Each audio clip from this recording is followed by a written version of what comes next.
찬송 하나 하고 481장 우리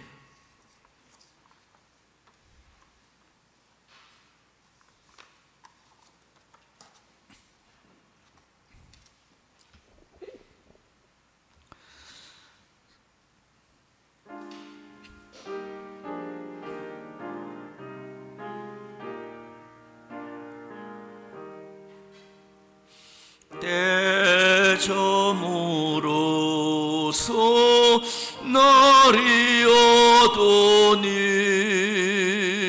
고조여 나와 함께 하소서. 내 친구 나를 외로 못할 때 날 돕는 주여 함께 하소서. 내 서는 날에 속해 지나고 이 세상 영광 빨리 지나네. 천지 만물 모두 변하노. 변찮는 주여 함께 하소서. 주 홀로 먹게 물레치시네. 언제나 나와 함께 하소서. 저같이 누가 버렸고 사랑의 주여 함께 하소서. 신세 눈을 감을 때 십자가 밝히 보여주소서. 내 모든 슬픔 외로시고 생명의 주여 함께 하소서.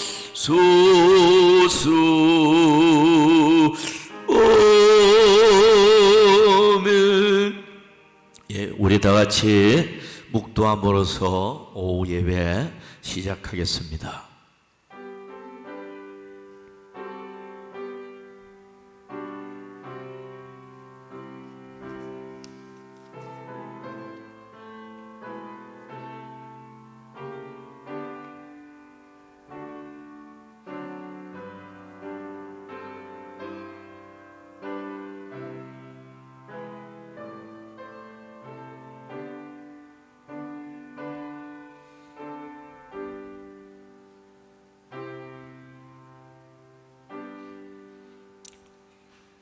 살아계셔서 역사하시는 하나님 아버지, 허물 많고 죄 많은 저희들을 변함없이 이렇게 사랑해 주심에 감사드립니다. 많고 많은 사람들 중에 특별히 저희들을 택하시고 이렇게 하나님께 예배드리며 하나님을 사랑하며 험한 세상 속에서도 하나님 의지하며 살아갈 수 있는 이 귀한 보배로운 믿음 주신 것 감사합니다. 이 시간도 이제 하나님 앞에 예배하는 것이 우선인 줄 알고 먼저 그의 나라와 그의 의를 구하는 마음으로 주의 제단 찾아왔습니다. 이 시간 예배드리는 모든 자들에게 하늘의 위로와 신령한 은혜와 복을 내리워 주시옵소서. 이 시간도 헛된 시간 되지 않게 하시고 성령께서 감동 감화 역사하여 주셔서 하나님 앞에 영광이 돌아가고 예배드리는 모든 자들에게 은혜가 되고 또 힘이 되어지는 귀한 시간 되게 하옵소서. 예수님의 이름으로 기원하옵나이다. 아멘. 찬송가 88장 부르고 나서 정호모 안수집사님 기도해 주시겠습니다.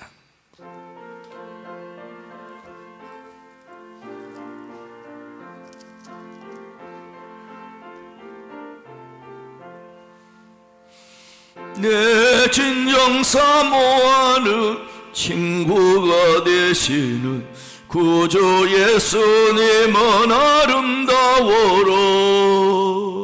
산 밑에 백합하여 빛나는 새벽별 주님 영원할 길 아주 없도다.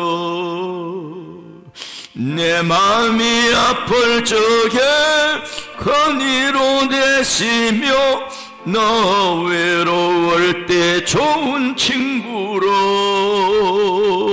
주는 저 산 밑에 백합 빛나는 새벽별 이 땅 위에 비길 것이 없도다. 내 맘의 모든 염려 이 세상 고락도 주님 항상 같이 하여 주시고 시험을 당할 때에 악마의 계교를 적시 물리치사 나를 지키네. 온 세상 날 버려도 주 예수 안 버려 끝까지 나를 돌아보시니 주는 저 산 밑에 백합 빛나는 새벽별 이 땅 위에 비길 것이 없도다.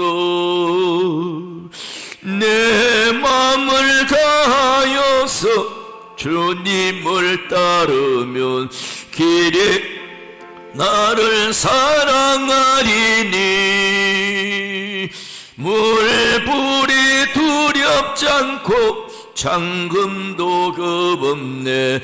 주는 높은 산성 내 방패시로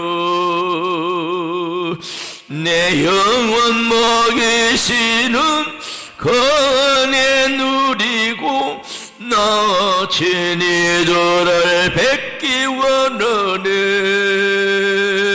주는 저 산 밑에 백합 빛나는 새벽별 위에 비길 것이 없도다. 아멘. 예, 우리 다 같이 기도하겠습니다. 알파와 오메가 되시는 하나님 아버지, 지난 한 주간 또 저희들에게 필요한 것들로 날마다 공급해 주시고 거룩한 날 주님 앞에 나와 예배를 허락하여 주시니 진실로 감사드리며 아멘. 찬양과 영광을 올려드립니다. 아멘. 하나님 아버지, 이 시간 예배 속에서 하나님 아버지를 만나게 하여 주시옵고 하나님의 음성을 듣고 성령 충만 받아서 은혜 받고 돌아가는 귀한 시간으로 인도하여 주시옵소서. 아멘. 저희들이 한 주간을 지내면서 지은 죄와 연약함으로 주님의 뜻을 올바르게 따르지 못하고 살아왔음을 이 시간 머리 숙여 고백합니다. 용서하여 주시옵소서. 아멘. 주님께서 채워주신 은혜와 사랑을 잊은 채 나의 소욕을 채우며 살아왔는지 되돌아보게 하시옵고 먼저 그의 나라와 그의 의를 구할 때에 주님만을 믿고 하나님의 나라를 위한 충성된 자들로 살아가게 하여 주시옵소서. 아멘. 저희들의 믿음이 더 이상 어린아이처럼 머물지 않게 하시오. 아멘. 신앙이 더욱 성숙하여서 아멘. 주님 앞에 크게 쓰임받는 소중한 자녀들로 삼아 주시옵소서. 아멘. 이 나라와 이 민족을 위하여 기도드립니다. 코로나 장기화로 인하여 어려워진 국내외 경제와 전쟁의 여파로 인한 2중 3중으로 많은 백성들이 힘들어하고 고통받고 있습니다. 위로와 소망 되시는 하나님 아버지, 어떤 어려움 속에서도 백성들이 포기하지 않게 주님께서 붙들어 주시옵고, 오직 주님만을 의지하며 이 난국을 잘 헤쳐나갈 수 있도록 지혜와 능력을 더하여 주시옵소서. 아멘.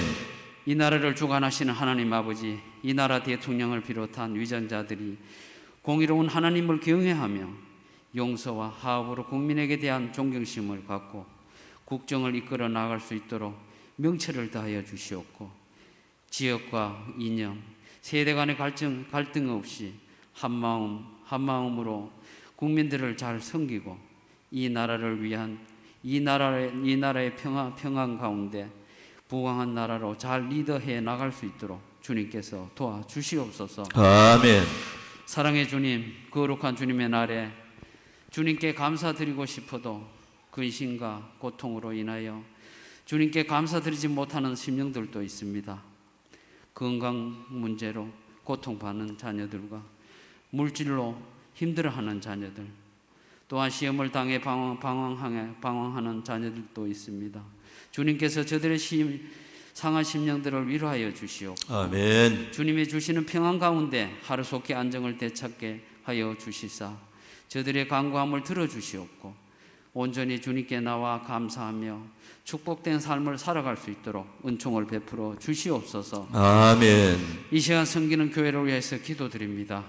주님의 뜻을 이루시고자 이 자리에 친히 세워주시고 지금까지 베풀어 주신 은혜와 주님의 크신 사랑에 진실로 감사드립니다. 아멘. 우리 교회가 세계 복음화와 이 지역 사회에서도 주님의 사랑을 드러내는 아름다운 서부교회로 성장할 수 있도록 주님께서 이끌어 주시고 함께하여 주시옵소서. 아멘. 사랑과 봉사로 내 가족, 내 이웃부터 돌아보며 서로를 섬기고 믿지 않는 많은 영혼들을 주께로 인도함으로 말미암아서 빈자리가 채워지는 역사가 일어나게 도와주시옵소서. 아멘. 오랫동안 코로나로 인하여 성전을 떠난 영혼들이 다시 주님 앞에 돌아와 다 함께 예배드리며 교제를 나눌 수 있도록 주님께서 그들을 일일이 만나주시고 인도하여 주시옵소서. 아멘.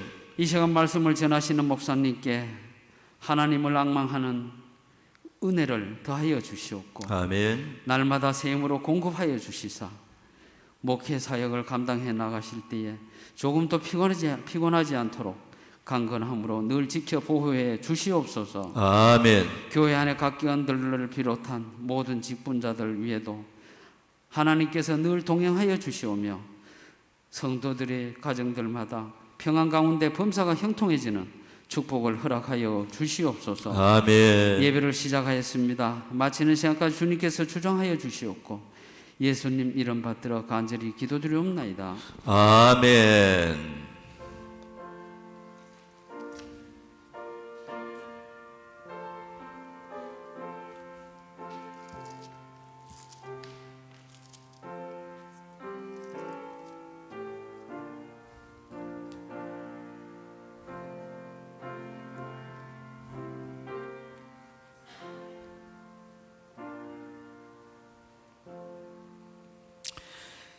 예, 성경 말씀 느헤미야 8장 봅니다. 느헤미야 8장 5절, 6절, 2절만 보도록 하겠습니다. 봉독합니다. 에스라가 모든 백성 위에 서서 그들 목전에 책을 펴니 책을 펼 때에 모든 백성이 일어서니라. 에스라가 위대하신 하나님 여호와를 송축하며 모든 백성이 손을 들고 아멘 아멘 하고 응답하고 몸을 굽혀 얼굴을 땅에 대고 여호와께 경배하니라. 아멘. 이 시간은 그 본문에 나타나는 이 나팔절에 대해서 여러분들이 많이 들었던 것은 수문 앞 광장의 성회, 뭐 이거는 많이 듣고 또 익히 알고 있으리라 생각을 해요. 그 수문앞 광장의 성회는 나팔절에 이루어졌다.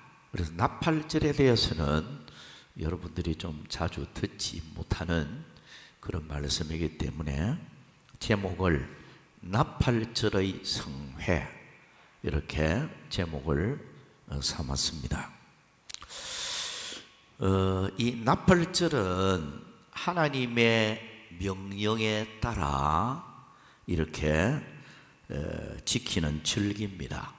레위기 23장 23절부터 25절까지 보면 여호와께서 모세에게 말씀하여 이르시되 이스라엘 자손에게 말하여 이르라. 일곱째 달 곧 그 달 첫날은 너희에게 쉬는 날이 될지니 이는 나팔을 불어 기념할 것이요 성회라. 어떤 노동도 하지 말고 여호와께 화제를 드릴지니라. 하나님이 나팔을 불어서 이 절기를 지키도록 명하고 있어요. 그래서 나팔을 분다 해서 이름을 나팔절이라 이렇게 부르게 되어졌는데요. 그 나팔은 악기 이름 자체가 쇼파르라는 그 순양의 뿔 있잖아요.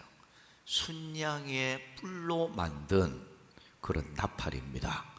좀 긴 나팔이죠. 쇼파르라고 부르는데, 근데 이 나팔절에 100번을 그 나팔을 분대요. 부는데 이 나팔절을 유대인들은 신년제라고 그래요. 신년제. 자, 우리나라는 신년제 하면 1월 1일이잖아요. 그죠? 신년 1월 1일을 맞이할 때 신년제로 신년을 맞이하면서 우리가 축하 예배도 드리고 하죠. 근데 이스라엘 백성들은 이 신년제가 조금 전에 읽은 말씀 그대로 7월 1일입니다. 7월 1일이 자기들 이 민간력으로 새해 첫날이 되는 거예요. 우리나라로 말하면 1월 1일 첫날하고 같은 그런 의미를 가지고 있습니다. 그래서 이 나팔절을 유대인들이 명칭을 신년제라고 그래요. 신년제. 신년제라고 하는데 이 신년제가 히브리어를 보면 로시 하샤나라고 해요. 로시 하샤나라고 명칭을 쓰는데요. 여기 로시는 그 로시 하샤나, 로시는 머리를 가리키고 머리 첫째 되는 걸 머리, 한 해의 머리, 이거는 1월 달을 가리키죠. 그것도 가장 머리는 1월 1일이 머리라고 할 수 있겠죠. 그래서 로시는 머리를 가리키고 해는 하샤나를 가리켜. 하샤나는 해를 가리켜요. 한 해의 머리를 가리켜요. 그러니까 해의 머리, 해의 시작, 해의 첫날, 이런 의미를 지니는 말씀입니다. 그래서 이 신년제가 왜 중요한 거니까 이 나팔절이 중요한 게, 자, 나팔절이 되어지면 우리나라로 보면 이제 1월 1일 신년제란 말이에요. 한 해를 시작하면서 이제 한 해에 하나님의 은총을 사모하고 그런 개념도 있고요. 그 다음에 이 신년제가, 이 나팔절이 왜 중요한 거니까 10일 후에, 나팔절 10일 후에 대속죄일이 있습니다. 한 해 동안 지었던 모든 죄를 주님 앞에 속죄받는 날이 대속죄일이거든요. 그러니까 나팔절을 지키면서 속죄일 10일 후에 속죄받는 대속죄일이 있기 때문에 이 나팔절을 지내면서 하나님 앞에 막 통회하고 회개하고 그러면서 막 이제 분위기 자체가 그런 분위기로 가요. 그러니까 대속죄일을 위한 예비일처럼 되는 거예요. 그러니까 이 나팔절이 되어지면 신년을 또 축하하는 의미도 있고, 그 다음에 신년을 맞이하면서 또 새해에 하나님의 큰 은총을 사모하는 것도 있고, 또 거기에다가 대속죄일을 10일 앞두고 지난 한 해 동안 범죄하고 잘못되어진 부분들을 이제 나팔절을 맞이하면서 하나님 앞에 막 회개 운동 일으키고 막 이렇게 하고 대속죄일의 모든 죄를 사함을 받는 이런 아주 중요한 절기가 이 나팔절이다, 신년세다, 이렇게 보면 되겠습니다. 자, 이 시간 나팔절에 하나님 앞에 드리는 제물, 제사 방식이라고 할까요? 이런 것은 민수기 29장에 여러분 참고하시고요. 보면 어떻게 하나님께 나팔절은 어떻게 제사를 드리라는 것 쭉 기록을 하고 있어요. 참고하시고요. 자, 나팔절의 성회, 이런 설교 제목으로 본론으로 들어가서 말씀을 몇 가지 드리도록 하겠습니다. 첫째, 일제히 모이는 성회였습니다. 본문 느헤미야 8장 1절 말씀에 이스라엘 자손이 자기들의 성읍에 거주하였더니 일곱째 달에 이르러 7월달을 가리킵니다. 유대인들 민간역으로 7월달을 가리키고요. 이르러 모든 백성이 일제히 수문 앞 광장에 모여 그러났어요.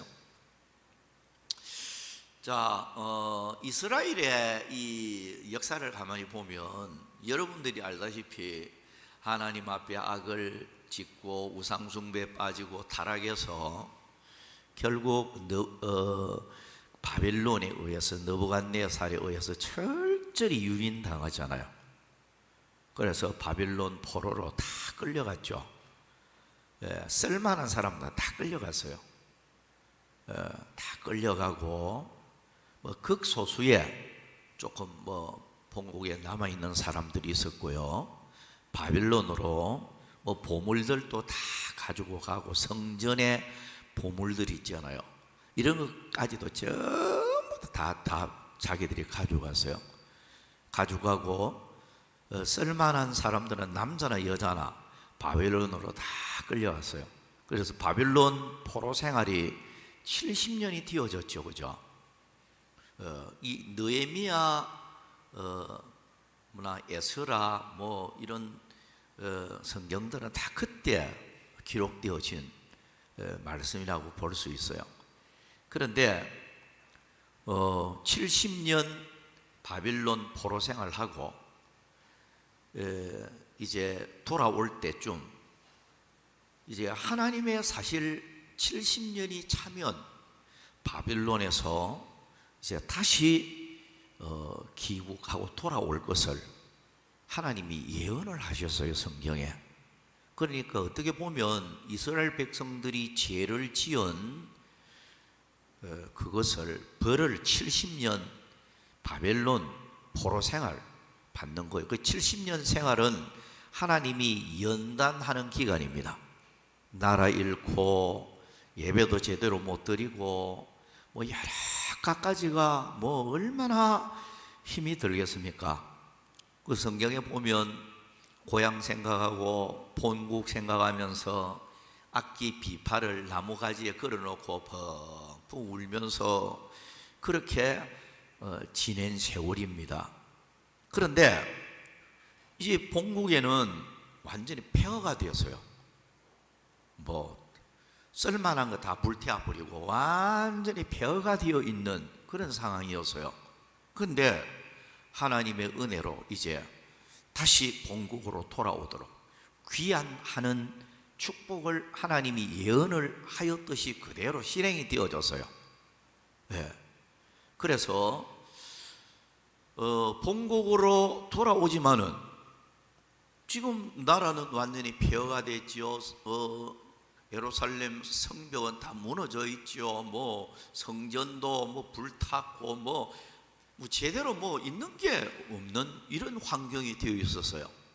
그런데 사실 큰 힘이 되었던 사람이 이 느헤미야를 기록한 느헤미야입니다. 느헤미야 같은 경우는 그 당시 황제 아닥사스다 왕의 술 맡은 관원장입니다. 관원이거든요. 그러면 사실 왕에게 술 문제를 다 이렇게 준비해 가지고 술을 왕에게 갖다 주는 사람은요, 이거는 왕의 아주 가까운 측근입니다. 왕이 신뢰하는 사람에게 그 일을 시켜요. 왜냐하면 술에 독약을 탈 수 있잖아요. 왕을 죽일 수도 있는 거예요. 그러니까 이거는 아무한테나 이 술관을 안 시켜요. 왕이요. 황제가, 그것도 황제가 어떻게 그 아무한테나 자기가 먹고 마시는 술관을 시킬 수 있나요? 그런데 이 느헤미야는 사실상 바벨론 포로 생활 70년 하는 가운데 태어난 사람이에요. 거기서 태어난 사람인데 하나님 은혜로 사실상 이 느헤미야가 황제의 술을 맡은 관원장에까지 올라갔어요. 이것은 하나님의 은총이었죠. 그죠? 포로된 이런 이민자의 소행이잖아요. 근데 이런 사람이 어떻게 황제의 술을 맡아서 주는 이런 관원이 되었는가? 이것은 참 하나님의 특별 은총이었어요. 그런데 자 보세요. 느헤미야가 지금 황제 밑에 있으면, 궁궐에 있으면요, 지금 부귀영화는 그냥 보장이 되는 거예요. 부귀영화는 보장이 되는데, 그런데 자기 친형제가 본국에서 와서 보고를 한 거예요. 예루살렘 성벽은 무너지고 성전은 불탔고 사람들 악에 빠지고, 그러니까 조국의 소식을 가만히 듣는데, 이제 왜냐니까 이 느헤미야는 이스라엘 사람이니까, 그러니까 그에 대한 관심이 계속 있잖아요. 황제 밑에서 부귀영화를 누리고 있지만은 언제나 이스라엘의 소식이라든지 거기에 관심이 있었는 거예요. 그런데 친형제가 와서 느헤미야에게 보고를 합니다. 보고를 하기를, 사실 이렇게 성벽은 무너지고 성전은 불탔고 그다음에 쫙 어려운 상황을 이야기하니까 느헤미야가 너무 사람이 맥이 축 빠졌어요. 내 조국이 이렇게 되었는가 싶으니까 얼굴에 수심이 가득한 거예요. 얼굴에 수심이 가득해서 술을 준비를 해가지고 황제한테 이렇게 갖다 주니까, 황제가 느헤미야를 가만히 보니까 전하고는 얼굴이 영 다르거든요. 이 사람이 전에는 얼굴이 밝고 이랬는데 어떻게 해서 얼굴에 저렇게 수심이 많은가? 황제가 물어봐요. 느헤미야한테 왜 무슨 걱정이 있는가? 무엇 때문인가? 그래 이야기를 가만히 물어봐요. 물어보니까 그래 어쩔 수 없이 느헤미야가 솔직히 이야기를 하는 거예요. 내 조국이 이렇게 지금 돼 있다. 이 말을 듣고 나니까 너무 낙심이 되고 솔직히 이야기하면서 그러면서 황제한테 부탁을 해요. 황제여, 나로 하여금 내 조국에 돌아가서 재건 사업을 할 수 있도록 무너진 우리 조국을 다시 일으킬 수 있도록 좀 배려해 주십시오. 하소연을 해요. 황제가 탁 듣고 그걸 간합을 합니다. 그 마차에다가 건축 자재 이런 거를 많이 싣고요. 이 느헤미야가 사실 어떻게 보면 황제 술 맡은 관원으로 부귀영화를 누릴 수 있는 사람이지만 다 포기하고요. 나라를 위해서 지금 오는 거예요. 그러니까 황제가 특별 배려를 해가지고 이걸 막 마차에다가 자재까지도 막 많이 싣고 가도록 그렇게 와요. 오면 모든 사람들이 환영을 해야 되는데 그 중에는 여러 사람들이 또 반대하는 사람들이 있었어요. 산발랏이라든지 성경에 쭉 나타나는 사람들이 있는데 산발랏, 도비야, 게셈 이제 이런 사람들이 특별 반대파들입니다. 이 사람들이 재건 안 해도 자기들이 기득권을 누리고 지금 뭔가 잘 살 수 있는데 느헤미야라는 사람이 턱 나타나서 이 어떻게 보면 외국자와 같은 사람이잖아요.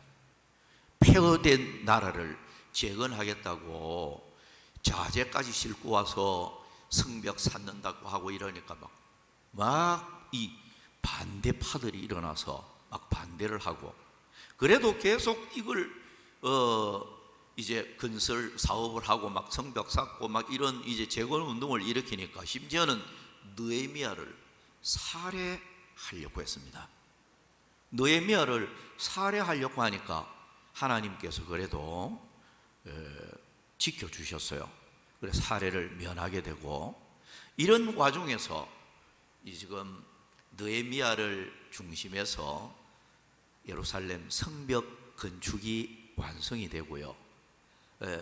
그리고 폐허된 나라를 이제 다시 기초를 놓고 이렇게 분위기를 완전히 일신시키는 그 역할을 느헤미야가 했습니다. 자, 이렇게 공사를 마무리한 지가 언제고 하니까 나팔절 수문앞 광장의 성례가 이루어지기 전 5일 전입니다. 5일 전에까지 이 공사가 진행이 된 거예요. 그러니까 지금 5일 전까지 이거를 공사한다고 인부들이 얼마나 동원이 되고 힘들고 지치고 피곤하고 하지 않겠어요? 그런데 그런 와중에도 나팔절날 성회로 모이는데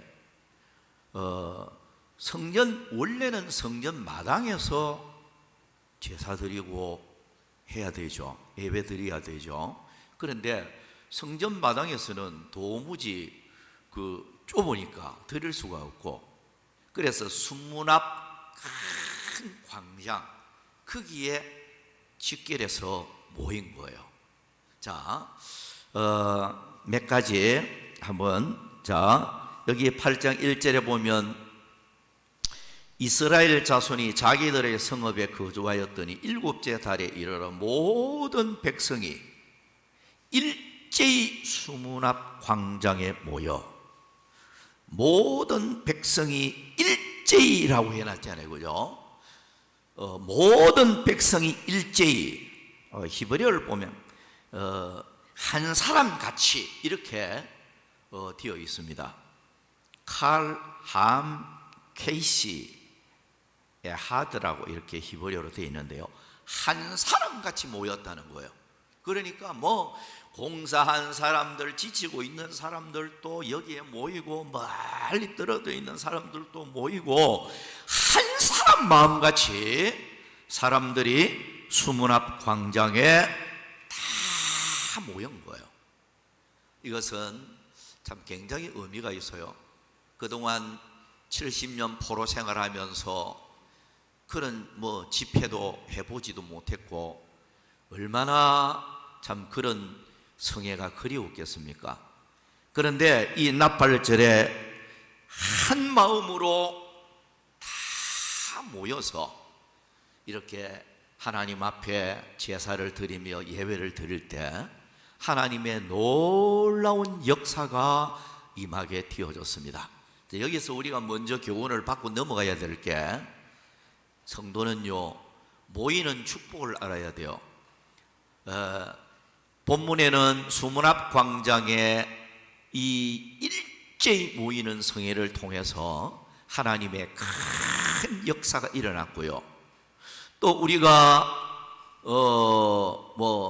초대교회 성도들이 한마음 한뜻으로 모여 합심해서 기도할 때 성령의 충만한 역사가 이렇게 일어난 것을 우리가 볼 수가 있습니다. 사무엘서 이래 보면 7장을 이래 보면 미스바에 합심해서 모인 사건을 또 보게 돼요.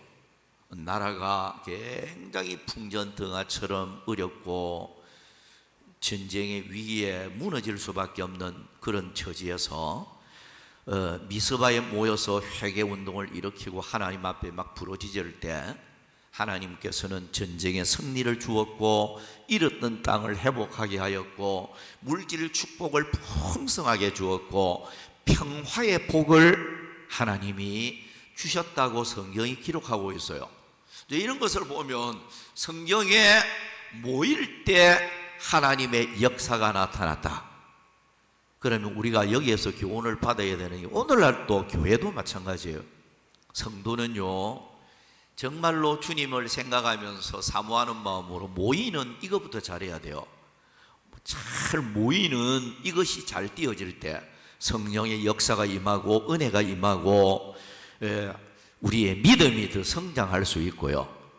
이런 면으로 우리는 남은 여생 항상 모임의 의미를 우리가 생각하고 모이기를 힘쓰는 이런 우리가 되어져야 되겠습니다. 히브리서 10장 25절에 보면 모이기를 패하는 어떤 사람들의 습관과 같이 하지 말고 오직 권하여 그 날이 가까움을 볼수록 더욱 그리하자. 말세가 되어지면 모이기를 패하기 쉬운 현실이 되어집니다. 여러분, 예수 믿는 사람이요 모이는 것을 자꾸 싫어하면요 믿음이 첫째 식어집니다. 열심히 식어져요. 뜨거움이 식어집니다. 예수 믿는 사람이 모이는 것을 싫어하면요 그 사람은 은혜 유지가 잘 안 돼요. 자기도 모르는 사이에 자꾸 영이 어두워져요. 어떤 사람들은 그런 말을 해요. 한 주간 빠졌는데 한 달 정도 교회 안 나가는 것 같은 느낌이 든다는 말을 들은 적이 있어요. 여러분, 예수 믿는 사람은요 뭐 어떻든지 간에 묵묵하게 모이기 힘쓰고 주일날 참여 잘하고 이런 사람이 은혜 유지도 하고 성령의 은혜가 임하고 믿음도 잘 자라나고 하나님 앞에 은혜와 축복이 임한다. 그 모임의 축복을 아는 그런 우리가 되어져야 되겠습니다. 자, 두 번째는 율법을 사모하는 성회였습니다. 느헤미야 8장 5절 6절 말씀입니다. 에스라가 모든 백성 위에 서서 그들 목전에 책을 펴니 책을 펼 때에 모든 백성이 일어서니라. 에스라가 위대하신 하나님 여호와를 송축하며 모든 백성이 손을 들고 아멘 아멘 하고 응답하고 몸을 굽혀 얼굴을 땅에 대고 여호와께 경배하니라. 자, 여러분, 이스라엘 백성들이 목마른 사슴처럼 얼마나 사모했겠습니까? 70년 동안 이런 행사도 제대로 하지도 못하고 바벨론 그 억압받는 생활 속에서 얼마나 힘들었겠어요. 그런데 본국의 귀한 조치가 되어져서 이렇게 함께 수문 앞 광장에 모여서 일제히 직결해서 이제 여호와의 이름으로 예배를 드리고 찬양을 하고 하나님 앞에 영광을 돌릴 때 그들은 자기들도 모르게 한 사람의 목소리처럼 막 외치기 시작을 했는데요. 에스라, 학사 에스라에게 율법책을 가지고 오라, 율법책을 가지고 오도록 외쳤습니다. 그러니까 에스라가 율법책을 가지고 왔습니다.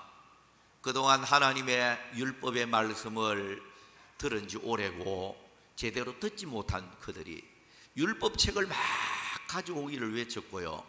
에스라가 율법책을 가지고 백성들 앞에 딱 서게 됩니다. 책을 딱 들고 서니까 이거 뭐 한 사람처럼 사람들이 전부 다 제자리에 다 일어섰다는 거예요. 이거는 하나님의 율법의 말씀에 경건한 자세를 보여주는 겁니다. 에스라가 하나님의 율법을 딱 가지고 서는 동시에 모든 수문 앞 광장에 모인 사람들이 전부 다 일제히 다 일어섰어요. 다 일어서서 이제 듣게 되는데 에스라가 그 많은 사람들이 요즘으로 뭐 마이크가 있고 스피커가 있고 뭐 이렇게 하겠지만은 뭐 그 시대는 그런 게 없잖아요. 그럼 뭐 큰 소리로 외칠 수밖에 없어요. 에스라가 앞에 서서 하나님의 율법을 낭독하는데 막 큰 소리로 외칩니다. 외칠 때 그 많은 사람들이 다 일어서 있는 사람들이 어떤 반응이 보였는가 하니까 율법 하나님의 말씀을 들으면서 하나님의 음성으로 받아들이다 보니까 아멘! 자기도 모르게 그 많은 사람들이 전부 다 두 손을 따들어 아멘! 여기 본문에 그렇게 나타나죠. 자, 여기 5절 6절 다시 한번 봅니다. 여기 5절 6절 말씀에 에스라가 모든 백성 위에 서서 그들 목전에 책을 펴니 책을 펼 때 모든 백성이 일어서니라. 다 일어났죠. 에스라가 위대하신 하나님 여호와를 송축하며 모든 백성이 손을 들고 아멘 아멘 아멘이 막 연발이 되죠. 아멘 아멘 하고 응답하고 그 다음에 어떻게 했다고요? 몸을 굽혀 얼굴을 땅에 대고 여호와께 경배하니라. 자, 굉장한 은혜의 현장이 된 걸 볼 수가 있습니다. 그러니까 하나님 말씀을 막 하나님의 음성으로 받아들이니까 입에서 저절로 아멘 하면서 받아들이면서 마음에 막 감동이 되니까 땅바닥에 엎드려서 얼굴을 땅에 대고 하나님 앞에 경배드리는 이런 그 모습을 볼 수가 있습니다. 자, 그러면서 여기 보면 얼굴을 땅에 대고 이제 하나님 앞에 경배하면서 그들은 막 울기 시작했어요. 온 백성이 울면서 이제 뭐 기도하는 장면이 나타나는데요. 조금 이따가 말씀을 드리겠고요. 아무튼 우리가 여기에서 교훈을 받아야 될 게 우리도 사모하는 마음부터 가져야 된다는 거예요. 이스라엘 백성들이 70년 포로 생활에서 귀환해서 정말로 예배드리는 소중함을 뒤늦게 깨달았던 거죠.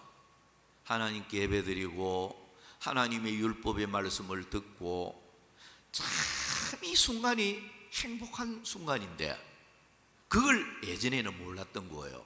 그러니까 하나님 앞에 범죄하고 우상 숭배하고 악을 행하니까 결국 바벨론에 팔려서 포로로 끌려가고 이래서 바빌론의 그 고통의 세월을 보내면서 비로소 하나님 앞에 예배가 얼마나 행복하고 하나님의 율법을 듣는 순간이 얼마나 행복하고 이런 걸 뒤늦게 깨달은 거죠. 그러니까 그들은 이렇게 사모하는 마음으로 하나님의 율법을 그렇게 간절한 마음으로 들었던 것입니다. 여러분, 성도가요, 하나님의 말씀을 들을 때 이렇게 사모하는 자세로 듣는 사람은 다 은혜 받아요. 사모하는 마음이 없이 듣는 사람은 예배를 드려도 은혜를 받지 못해요. 이런 면에서 사모하는 마음을 성경에 보면은 하나님은 만족해 한다고 그랬는데, 사모하는 마음을 가져야 성도가 말씀의 은혜를 받고 또 하나님 앞으로부터 응답을 받을 수가 있는 것입니다. 그래서 여러분, 우리는 언제나 사모하는 마음으로 예배를 드리자 하는 것입니다. 그래서 예수 믿는 사람들이 기도로 준비하고 예배를 드릴 때마다 하나님의 음성을 들으면서 또 무언가 깨닫기를 원하고 이런 사모하는 마음으로 준비된 예배를 드리면요, 반드시 은혜 줍니다. 이스라엘 백성들이 준비가 딱 돼 있으니까 하나님의 말씀을 듣는 순간에 막 그냥 은혜가 터져버린 거예요. 하나님의 풍성한 은혜가 나타났던 것입니다. 자, 세 번째로 넘어가서 마지막 세 번째로 참회의 눈물이 있는 성회였습니다. 본문 느헤미야 8장 9절, 백성이 율법의 말씀을 듣고 다 우는지라. 총독 느헤미야와 제사장 겸 학사 에스라와 백성을 가르치는 레위 사람들이 모든 백성에게 이르기를, 오늘은 너희 하나님 여호와의 성일이니 슬퍼하지 말며 울지 말라 하고. 자, 여러 가지 복합적으로 펑펑 울었는데요. 자, 서론에 여러분들에게 말씀을 드렸듯이 10일 후에는 속죄일이, 대속죄일이 오잖아요. 그 대속죄일을 앞두고 하나님 앞에 범죄한 거, 그런 것을 자복하고 회개하는 그런 마음이 되어 있었기 때문에 이렇게 울었고요.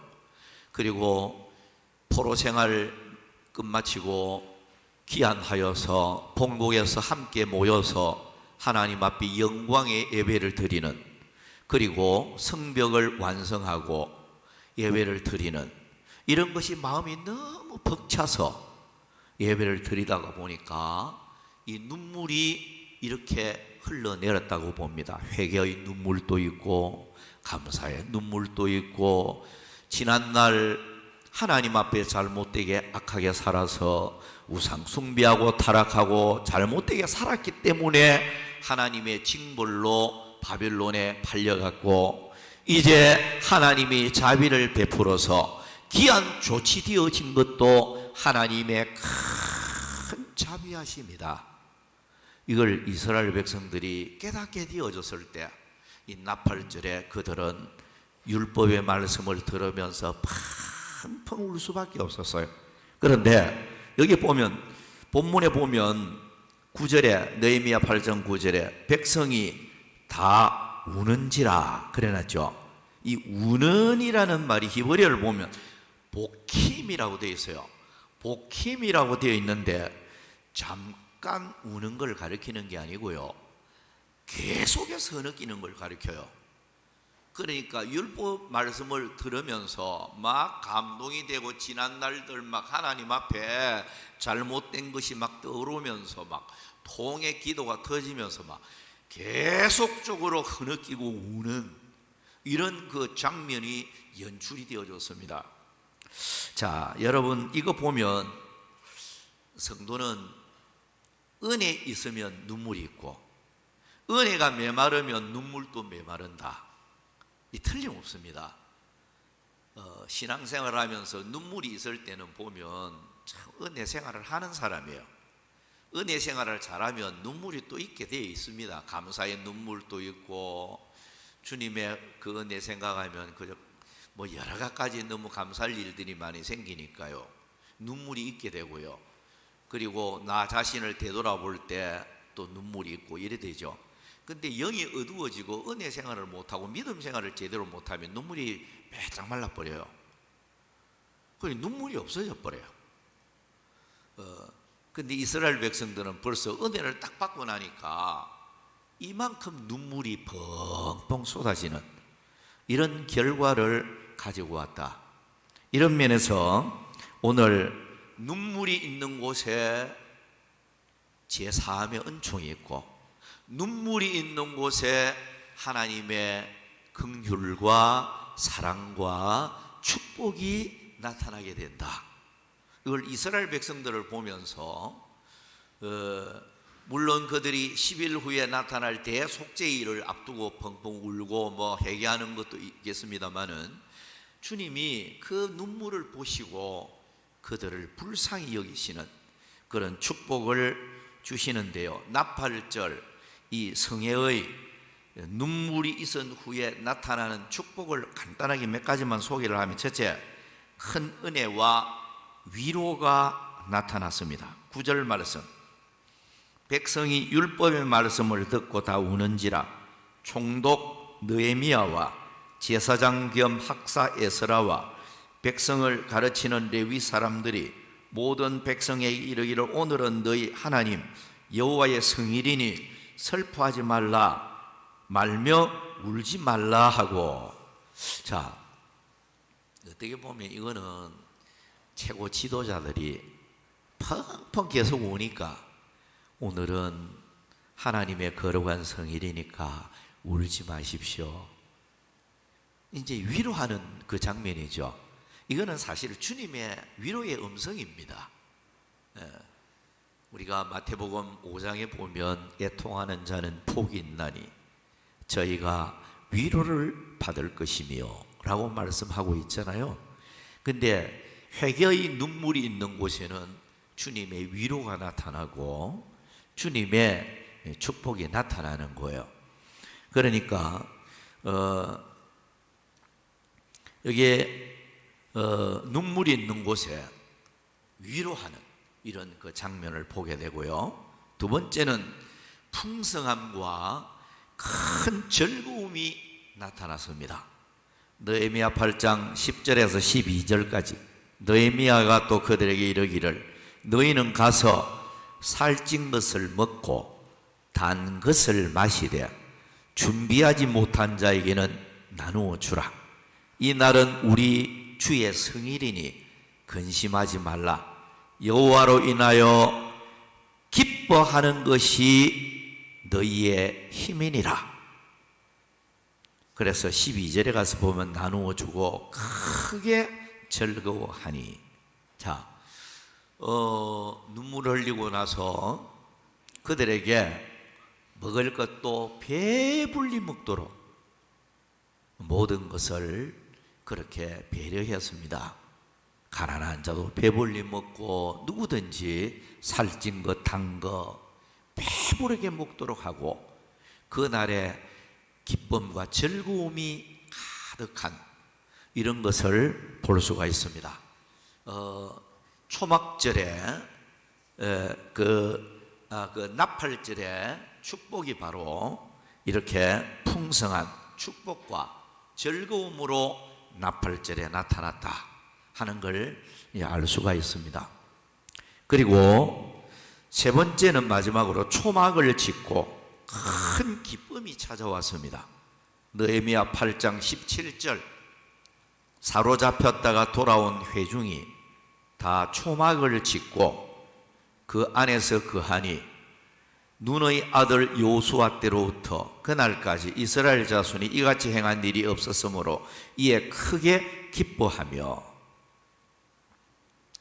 자, 이스라엘 백성들에게 초막절이 있어요. 초막절은 이렇습니다. 자, 나팔절이 이제 7월 1일이잖아요. 신년제라고도 하고 여기에서 10일이 지나면 대속죄일이고요. 대속죄일에서 5일이 딱 되면 5일이 지나면 바로 초막절입니다. 이 행사들이 계속 이어져 가죠. 그 초막절은 왜 초막절을 이걸 이스라엘 백성들이 보내는 거 하니까, 이스라엘 백성들이 광야 40년 나그네 생활, 광야 생활할 때 집도 없이 그저 초막 지어서 이제 지었다가 또 뜯고 조립식이잖아요. 예? 하나님의 불기둥 인도하는 대로 머물라고 하면 거기에 잠시 초막 조그만 거 천막 같은 거 지어가지고 그렇게 살다가 또 하나님께서 불기둥이 움직이면 떠나라는 신호인 줄 알고 또 철거해가지고 또 가고, 이게 40년 동안 이어졌잖아요. 그래서 이스라엘 백성들이 광야 생활하면서 초막 짓고 살던 그때를 떠올리면서 기념하는 게 이 초막절이에요. 그러니까 하나님께서 집도 없는 우리들을 40년 동안 이렇게 배부르게 살게 했고, 은혜를 베풀었고, 사랑으로 인도했고, 그런 것을 기념하면서, 그래서 이들이 초막절이 되어지면 조그만 초막 지어서 그 안에서 며칠 동안 있는 거예요. 지내면서 뭘 기념하느냐? 광야 생활하던 그때를 떠올리면서 추억하고 또 주님께 감사하고, 그런 절기가 이 초막절이에요. 이 초막절에 초막을 지어서 그 안에서 머물면서 이스라엘 백성들이 크게 기뻐했다. 17절이 이렇게 기록을 하고 있죠. 그렇습니다. 오늘 우리들도 어떻게 보면 이 세상 속에서 우리가 올 때 뭐 집을 지어가지고 이 세상에 온 것도 아니고, 우리가 살아가는 과정에서 우리가 거처할 집이 생기고 이렇게 살아가고 있잖아요. 그렇다고 하면 이스라엘 백성들이 초막절 기념을 하면서 언제나 참 집 없이 방랑생활하며 광야의 그 힘든 여건 속에서도 하나님이 먹고 배부르게 살게 하고 지켜주신 그 은혜를 기념하듯이 우리도 그 마음으로 살아야 된다는 거예요. 우리에게 하나님이 거처할 집을 주었고 가정을 주었고, 하나님이 이 광야 같은 세상 속에서도 하나님이 우리를 지금까지 살아오게 하고 있잖아요.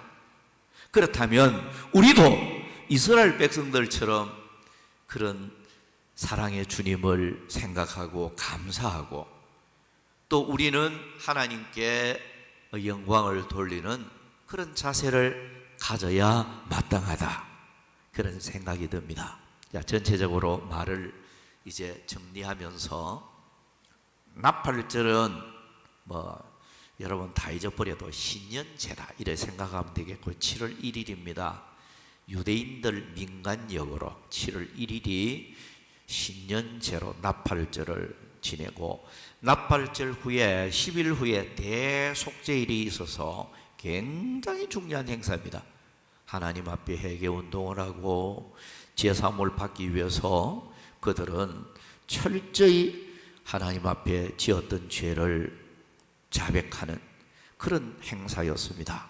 그러다 보니까 그 사모하는 마음이 되어 있는데 성벽까지 다 완성하고 오랜만에 이렇게 큰 집회가 이루어져서 하나님의 말씀을 들을 때에 사모하는 마음이 되었기 때문에 큰 은혜가 임했습니다. 여러분, 오늘을 살아가는 우리들도 언제나 모이기를 사모하고 말씀을 들을 때 언제나 사모하는 마음으로, 목마른 사슴처럼 그런 마음으로 하나님의 말씀을 듣는다고 하면 언제든지 주님이 은혜를 베풀어 주실 것이다.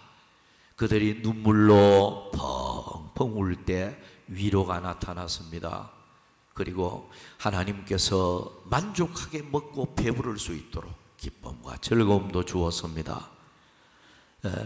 우리 하나님께서는 눈물이 있는 곳에 은혜를 베풀어 주는 거예요. 이 시대는 눈물이 메말라가는 시대이기도 합니다.